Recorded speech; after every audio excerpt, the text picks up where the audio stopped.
Hi, this is Stacy with WTI, and I'm here to show you and show a demonstration of the football fidget cube, and this is by TANCH. So this cube is perfect for my daughter. She loves using it while she's doing her schoolwork, and as you can see, it's made of a hard plastic, and it has these hard balls that you can push inside. I kind of call it the modern day 2022 kids Rubik's Cube.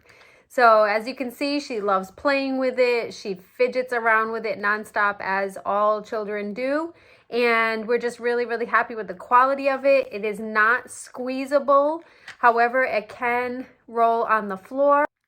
So overall, great little fun, inexpensive toy for kids. Keep them occupied while they're doing their schoolwork. And that is my point of view.